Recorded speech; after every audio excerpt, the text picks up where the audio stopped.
Well, good Tuesday morning, 3 minutes past the hour of 10 o'clock. Hope you're having a great morning out there. Time for KRIM's Community Spotlight.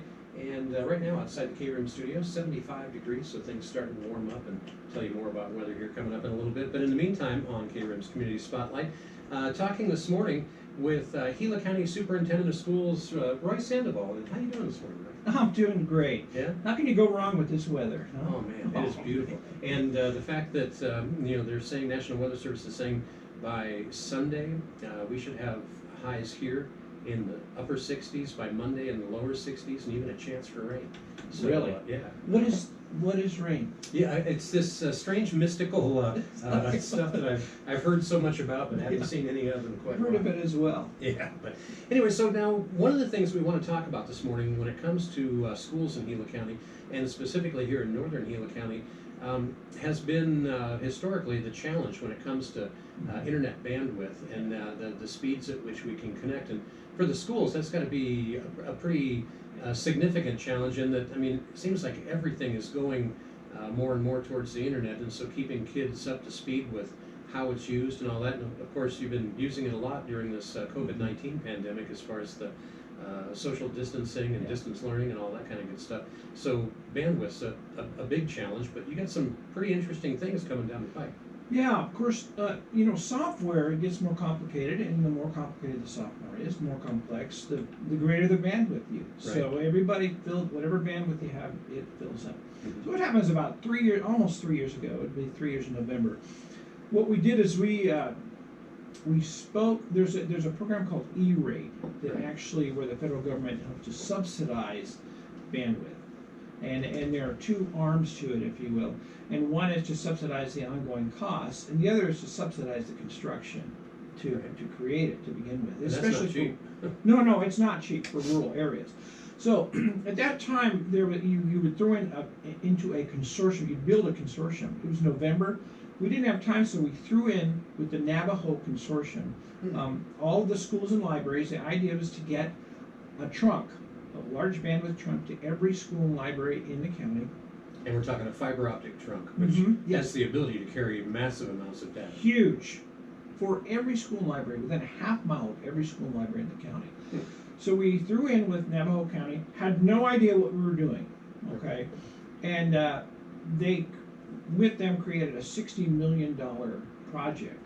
And when you're talking about that kind of money, the federal government and the entity that looks over that stuff, called USAC, they're pretty finicky. I bet. Yeah, you're talking $60 million. You got to have a pretty sharp pencil. It's almost like they're waiting for you to make a mistake and call you out. Right. So it didn't work out with Navajo County, and so all this time, as it looks like it's not working out, my colleague.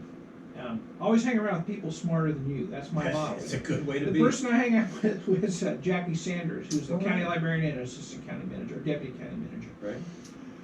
I was saying, Jackie, we got to dismount. Right. It's time to get on the other horse. So about July or August, we said, all right, it's not going to happen.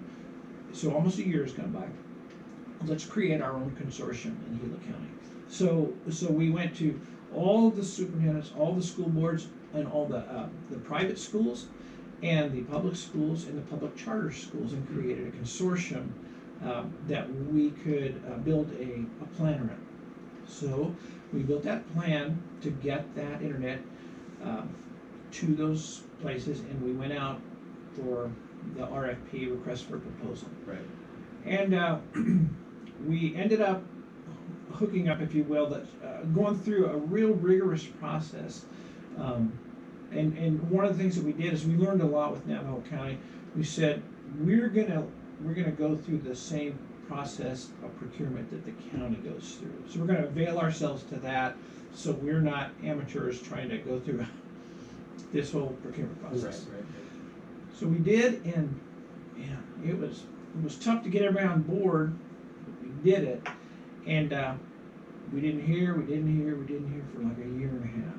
And all of a sudden, last May, we hired a consultant at the beginning who knows more about this labyrinth. They're called Get Funded.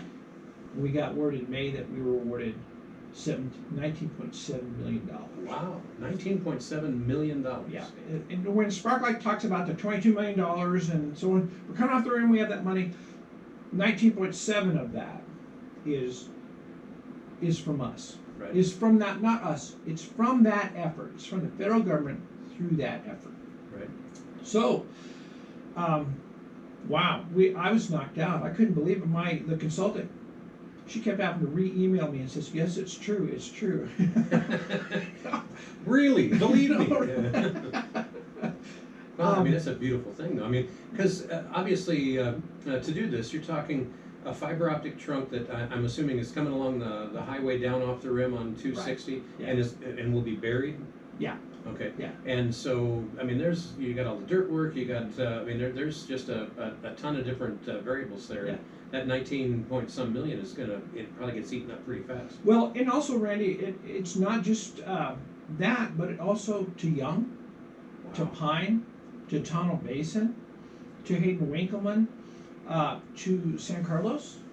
Yeah, those are some remote areas that have really struggled as far as bandwidth and things like that. Yeah. Did I say Pine? Pine as Oh, well. wow. And so what happens is when you do that, it's really a big project. And so it turns out that Mylan Eaton, the state E-rate director, you kind of have to be in tight with some folks who really know what they're doing. Sure. He has really helped us along.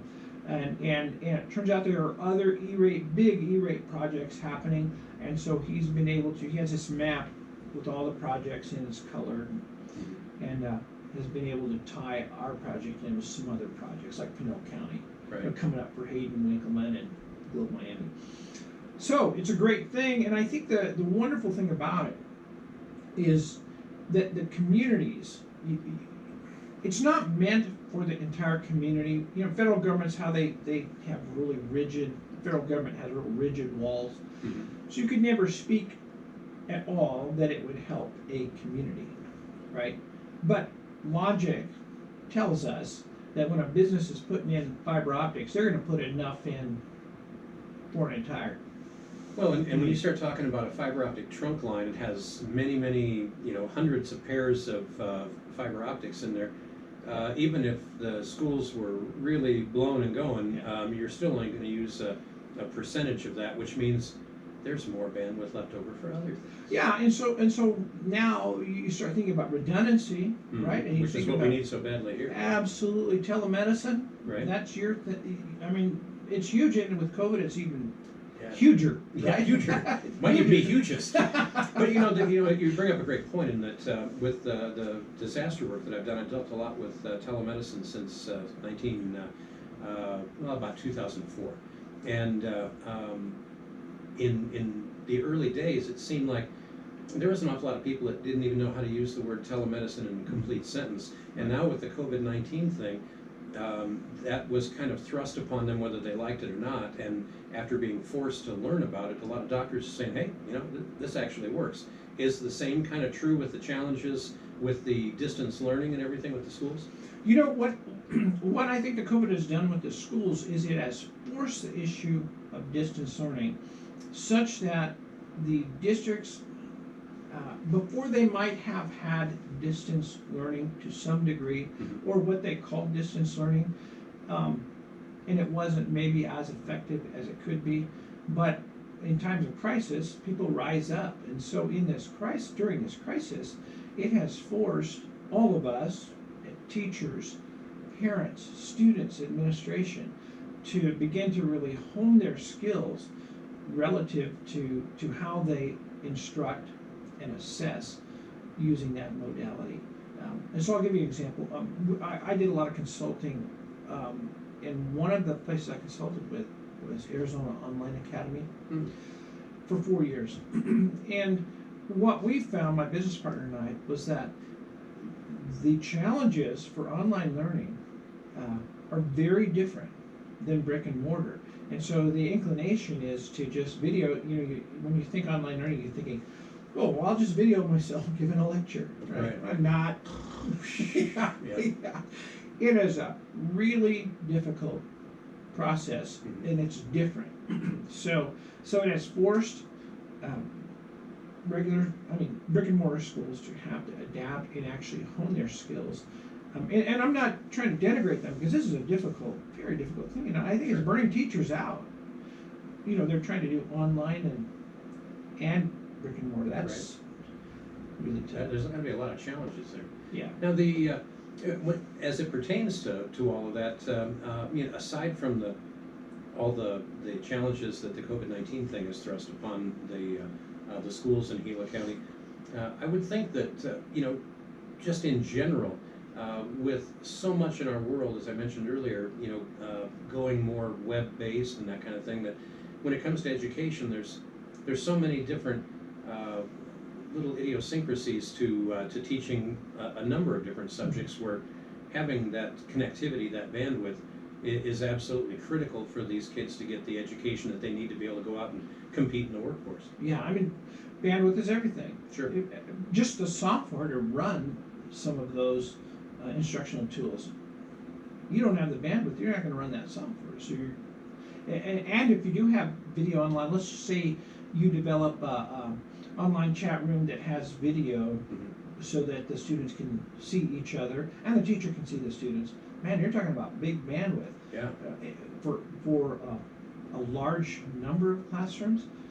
And if you can't do that, then you're almost in the Stone Age of online instruction. So are these teachers then connecting with like 20 or more students simultaneously? It depends on the teacher and it depends on the class. Sure. But some of them go that high. They can do that, yeah. Yeah, so obviously, the bandwidth requirements there would be huge. Yeah. The other factor that we kind of breezed by is the redundancy thing, and the big challenge here in Payson is that the only fiber optic trunk line that we have coming in comes up from Fossil Creek, and that trunk line often gets damaged, or I guess they have cable-eating squirrels out there or something. And when that goes down, everybody in Rim Country down to Tonto Basin, we all go down.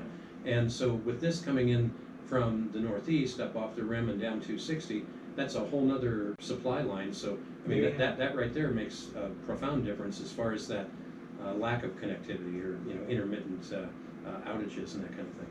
We're talking about a public safety issue. Yeah, even 911 goes down, and that's that you can't have that happen. Yeah. So from here on out is the whole construction phase, and the whole billing phase. That's a whole different monster for us. So we actually had to hire another consultant who has worked for Yavapai County, and Yavapai County is way ahead of us. They're kind of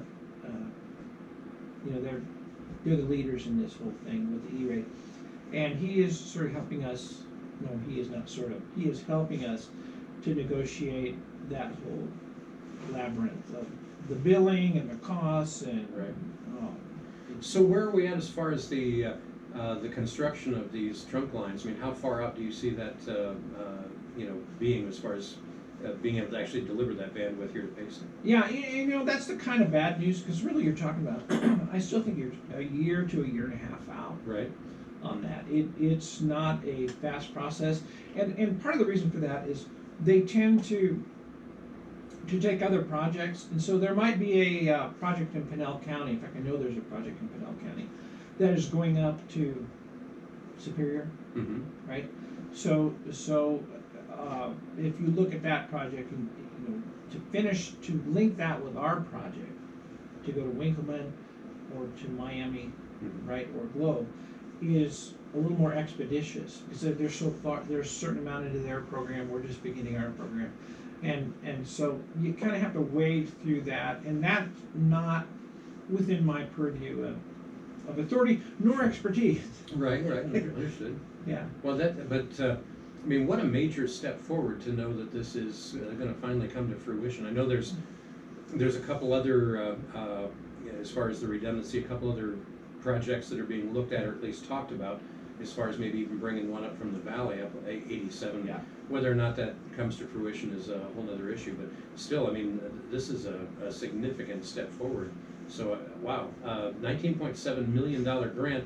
We don't often talk about those kind of things in Gila County. No, it's an incredible thing. It turns out it was one of the largest E-rate grants in the Southwest. Wow. You know, it's really large. And Right here in little old Gila County. you know, and once again, I mean, I have no idea what I was doing. You know? Well, I appreciate your honesty. It's out of my wheelhouse. Sure, right? sure. It's not part of your deal. I And so agree. Jackie had a little bit of expertise with the libraries.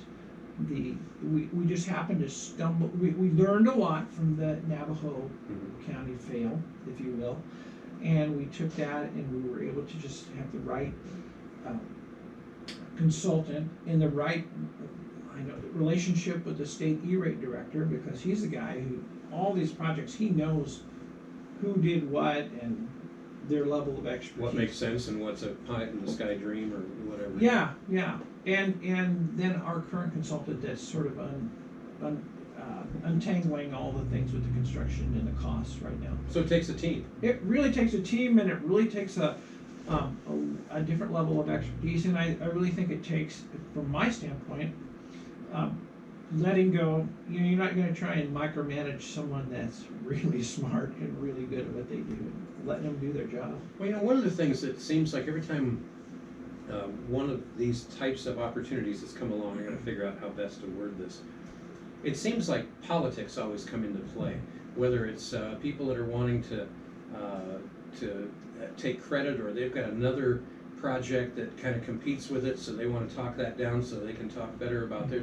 Has there been any of that kind of nonsense with this project? You know what? We have been very fortunate, and people have been very supportive. And in fact, the Board of Supervisors, Mr. Klein and Mr. Humphreys and Tommy Klein, we could not have done it unless they had complete and total trust in us, because they basically said, "You guys run."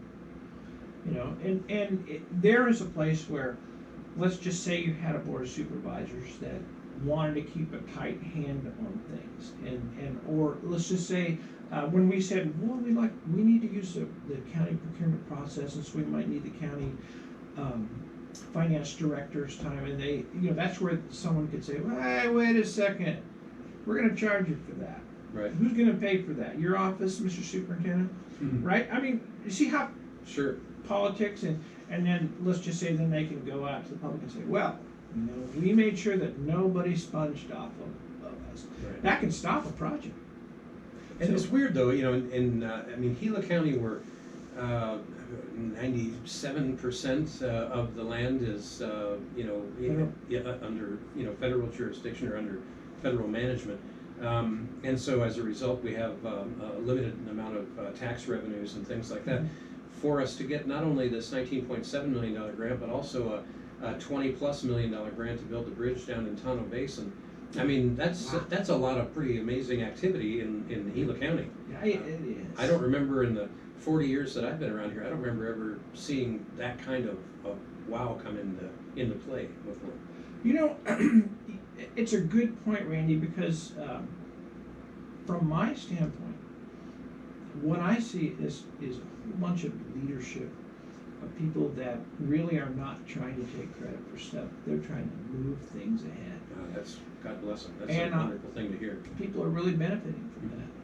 So, In the local scene up in Payson here, as far as the political scene, has everybody been you know, moving to the beat of the same drummer here locally as far as our elected officials? well, it seems like there's a lot of strife going on up here. There's a lot of different drums being beat. Big drums, little drums, Yeah. and they're different rhythms. it Yeah, seems exactly. like. Some are syncopated, some are not. You know, you know, but I mean, by and large, are people working together? You know, it turns out that for me, as getting the trunk to the schools and the libraries, Mhm. that's where I stop.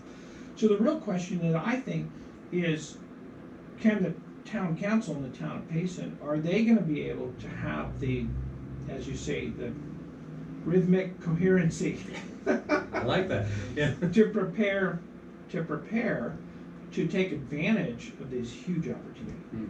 You know, and I think there have been talks about a little bit of money here and a little bit of money there. You might even know more than I do, but I don't think there's a real coherent plan of hey, we have this opportunity, this trunk's coming in, here's our timeline, this is what we're gonna do, and I think that needs to happen. It's been kind of a moving target of late. I can't say that I've been able to really put my finger on the pulse of that. This seems to be the biggest, most significant breakthrough as it pertains to bringing not only bandwidth but redundant bandwidth to RIM country that I've seen, and the fact that it's going to be happening. It's not a pie in the sky thought. One of the things that, in looking back, and you know, different circumstances, different projects, but I've seen a couple of things come and go in RIM country where there was a plan to do a really fantastic project, and it would be multifaceted project with different entities involved and everything. And a couple of different times that I can remember, those plans were, I think the technical term is poo-pooed, because it wasn't my plan. You don't see any of that kind of stuff happen, do you? I don't know. Yeah, I don't on the county level. Right. And I certainly don't because and I have a lot of communities I'm looking at, Young and San Carlos. I mean, Lincoln, but those are very different. Payson's very different from those. Pines very different. And I don't see it on the county level. Good.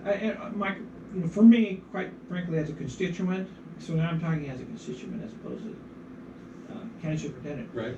I would want to know that the town council coming up, they're going to get it together, and they're going to be working together, and they're going to devise a plan to take advantage of this opportunity. Well, there's going to be extra bandwidth sitting there that can be tapped into. So, yeah. Wow, that's great.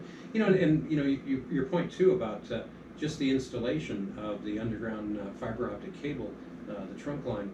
You know, when you think about taking that all the way down to Young, I mean, that's a long drive, let alone, you know, trying to dig a trench all that way. And the same out to the San Carlos reservation. I mean, that's pretty removed from just about anywhere. Yeah. So I mean, this is a big deal. And you know, Tonto Basin is a hard one because it's kind of right in between everything. Right. In between Globe, right between Payson, and it's sort of like it gets left out sometimes. You know, people just assume because you can drive past it Right. and get to the lake that, oh, well, they're in with everything else, and they're not. Right. You know? And meanwhile, you got a little school there that Yeah. serves you know, the kids from all around there, and that's actually that's a school that's been getting some pretty high marks as far as you know, from an academic standpoint. Pretty impressive. You would think in a little bitty enclave like Tonto Basin that, you know, you might be lacking a bit, but apparently you know, they've got the you know, the one-on-one sort of focus that you know, other schools might be a little jealous of. You know, I'm glad you mentioned that because Chad Greer, the superintendent there, superintendent principal, he has just done a great job of bringing things together. And what my office does is, it's really hard to make get an A rating in this state. If you start looking at the stats and how many students. So things haven't changed since I was in school. I had a hard time getting an A rating too. A, what's an A? Yeah, really. Let's start with B. Yeah. Fonz had it right. A. Anyway, go ahead. 2 years in a row, they've Wow. achieved an A status. So So a rural school to Right. achieve an A status, very difficult. I'll tell you who else has. Pine, Right. 2 years in a row, has achieved an A status. K-8 schools, both of them. And then this year, after a long dry spell, Julie Randall got Wow. an A, and Payson Center for Success under Linda Gibson achieved an A. So those, we give a little plaque every year. You know, we go through at my office and give them a little plaque because we think it's worth celebrating. Sure. Not many schools do it. Now, and I can tell you this from a superintendent standpoint and also from a consultant standpoint because I have worked with a lot of schools over the last 7 years in New Mexico and Arizona. Is if you're making a C or an F, Right. you know what I mean? You tend to poo-poo. Oh, well, we're doing everything, and those A schools, that doesn't mean anything. However, if you're making a B or an A, and so you're making a B and you're striving for an A, Right. And it's a big deal. it's a big deal because you realize how much has to be done. Right. And just going in, because in my consulting business, I work with schools for 2-year blocks. So it's not just a come and one and done and everybody wears a tie and shakes our hand and we're out of there. Right. So we really know why a school is a C school Right. and the difference between an A school. So that's something to celebrate in Payson. Julie Randall and the Payson Center for Success. Wow. Yeah, beautiful stuff. Now, for people that aren't familiar with you personally, This ain't your first rodeo. You've been around education here in Rim Country for, what, just after Noah got off the boat? Or it's been a while, hasn't it? It's funny because Craig Swart would ask me to gather some stuff. I went to high school here and junior high here. Wow. And he's asked me to gather stuff, memorabilia up, which that's not my wheelhouse at all. Right.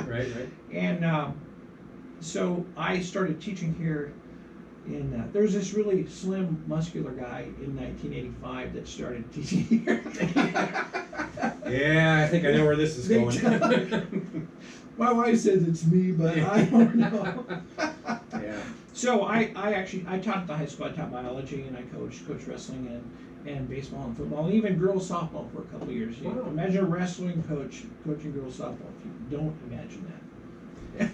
The one-liners that are coming to my mind are, It was really I think we'll just let them go. It was really fun. Well, though. how cool though. I mean, that local boy does good. I mean, you go through junior high and high school here, go on, finish your education, and come back and work your way up to superintendent of schools for the whole county. Well, I was really fortunate. I had a lot of good mentors. Dennis Birch, who is a lifelong friend, has Good been man. a mentor to me since I was in junior high school. Right. Believe it or not. I taught biology, and then I went to the district office, and it seemed like I was pretty good at writing grants, so they put me there for 6 years, and then they put me at Payson Elementary for 7 years with the elementary kids, even though I had only been at high school, and so I had really good luck there. Right. And then they put me into high school. I was there for 5 years, and then finally, at the end, I spent 3 years as a turnaround principal where they fired the staff because it's a failing school. Right. And I took a school that was the highest in drug abuse and just general havoc. Right. And so we were able to turn that around. I took a team and we were able to turn that around. Tim Fruth went with me, Right. my buddy. We were able to turn that around, and as a result, they put me through the University of Virginia's National Turnaround Specialist program and their executive management, whatever. And so that kind of allowed me to have the platform and the experience to come back and run for county superintendent. I've been a blessed man. Well, plus you had the perspective of looking at this in these particular facilities from the perspective of a student, Yeah. and then an early teacher, and I mean all the way along. So I mean you bring some amazing perspective to the table. I know we're about out of time, so Wow. if people want to find out more about this extra bandwidth, the redundancy that's going to be coming off the rim on 260 coming down to Payson, if they have questions or anything like that, what's the best direction for them to turn? Sure, they can email me, or they can call me even at 928-970-1760. Okay. And to be honest with you, once again, I can give a thumbnail sketch, but the level of expertise to give details about how and when and timeline, that's out of my pay grade. Right. So. And when you start talking fiber optic cables and bandwidth and stuff, there's a lot of weird twists and turns to that. But hey, well, congratulations on all the great work that you and the others have done, and what an amazing bit of positive news to know that $19.7 million going to actually get decent bandwidth into even places like Young and San Carlos, not to mention here in Payson and up in Pine Strawberry. That's huge. And thank you so much for having me, Randy. It was a joy today. Always good to have you in here. Good to see you again.